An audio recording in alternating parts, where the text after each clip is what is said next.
நீங்கள் இப்போ ஒரு ஹாஸ்பிட்டல் போகிறீங்க, ஒரு டாக்டர் வந்து ஒரு மெடிசன் வந்து ப்ரிஸ்கிரைப் பண்ணுறாரு. அதை வந்து எப்படி எடுக்கணும் அப்படின்றத வந்து தெரிஞ்சுக்கலாம்.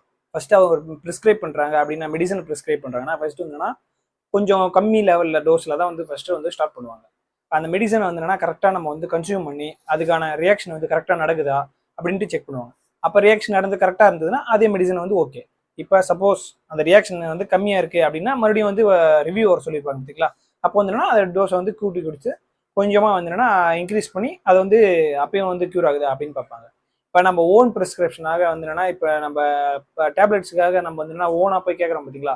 இன்னமும் வந்து இந்தியாவிலலாம் வந்து என்னன்னா நிறைய வந்து என்னன்னா ஓன் ப்ரிஸ்கிரிப்ஷன் எந்த ப்ரிஸ்கிரிப்ஷனே இல்லாமல் வந்து என்னன்னா ஓன் மெடிசன் வந்து நம்ம போய் எதனா ஒரு தலைவலி இது கொடுங்கண்ணா வந்து வாமிட் ஆகுது தூக்கமே வர மாட்டேங்குது அப்படின்னு டேப்லெட் கேட்டால் ஏதோ ஒரு மெடிக்கலில் வந்து என்னன்னா ஏதோ ஒரு டேப்லெட் வந்து கொடுத்துட்றாங்க, ஏதோ ஒரு டோஸில் கொடுத்துட்றாங்க. அந்த மாதிரிலாம் வந்து என்னன்னா கண்டிப்பாக வந்து மெடிசனை யூஸ் பண்ணக்கூடாது. மெடிசனை வந்து கொடுக்கறதுக்கு வந்து அந்த டாக்டர் வந்து 5 வருஷம் அவங்க கஷ்டப்பட்டு படிச்சு வந்திருக்காங்க. அந்த 5 வருஷத்துக்கு வந்து படிச்சவங்களுக்கு என்ன மதிப்பு? நம்ம அப்போ வந்து அறிவாளியா? அப்பா கிடையாது. அப்போ என்ன பண்ணணும்? கரெக்டாக அவங்க கொடுக்குற டோஸை வந்து ஃபாலோ பண்ணணும். இப்போ 5 days கொடுக்குறாங்கன்னா 5 days நம்ம வந்து என்னன்னா அந்த மெடிசனை எடுத்துக்கணும். கண்டிப்பாக அந்த டிசீஸ் கியூர் ஆன மாதிரி நம்மளுக்கு தெரிஞ்சான இப்போ ஒரு ஃபீவருக்காக போறீங்க, 5 days வந்து டேப்லெட் கொடுக்குறாங்க அப்படின்னா 5 days வந்து எடுத்துக்கணும். இப்போ ஒரு 2 நாள்ல வந்து டேப்லெட் போடுறீங்க, இப்போ எனக்கு வந்து சரியா போச்சு அப்படின்ட்டு வந்து ஸ்டாப் பண்ணீங்கன்னா அப்பதான் வந்து ட்ரக் ரெசிஸ்டன்ஸ் ஆகும். ட்ரக் ரெசிஸ்டன்ஸ் அப்படின்னா ஃபர்ஸ்ட் என்ன? ட்ரக் ரெசிஸ்டன்ஸ் அப்படின்னா இப்போ வந்து ஒரு சிம்பிளான உங்களுக்கு புரியுற மாதிரி எக்ஸாம்பிள் சொல்லணும்னா ஒரு டேப்லெட் எடுக்கிறீங்க. ஒரு பேராசிட்டமலே ஒரு 500 mg எடுக்கிறீங்கன்னு வச்சுங்களேன். 500 mg இப்போ 2 நாள் எடுக்கிறீங்க. 5 days எழுதி கொடுத்தது போல 2 நாள் எடுக்கிறீங்க.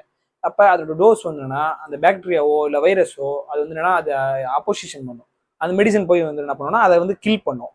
அதை கில் பண்ணி தான் அதை வந்து நம்மளுக்கு வந்து ஒரு இம்யூனிட்டி பவரை இம்யூன் பூஸ்டப் பண்ணி நம்மளுக்கு வந்து க்யூர் ஆகும். இப்போ நம்ம 2 days தான் எடுக்கணும்னு வச்சுங்களேன். அப்போ அந்த பாக்டீரியா வந்துன்னா அதுக்கான ரெசிஸ்டன்ஸ் வந்துன்னா அங்கேருந்து பிடிச்சிக்கும் அது.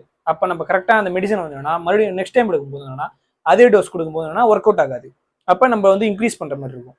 அதே போல் வந்துன்னா ஓன் ப்ரிஸ்கிரிப்ஷன் வந்து என்னன்னா பேராசிட்டமல் வந்து அதிகமாக எடுத்துக்கிட்டே நம்ம இருந்தோம் தொடர்ந்து அப்படின்னா கிட்னி ஃபெயிலியர் ஆகும். கிட்னி ஃபெயிலியர் ஆயிடுச்சு அப்படின்னா நம்ம தான் அதுக்கான விளைவு எடுத்துக்கிற மாதிரி இருக்கும்.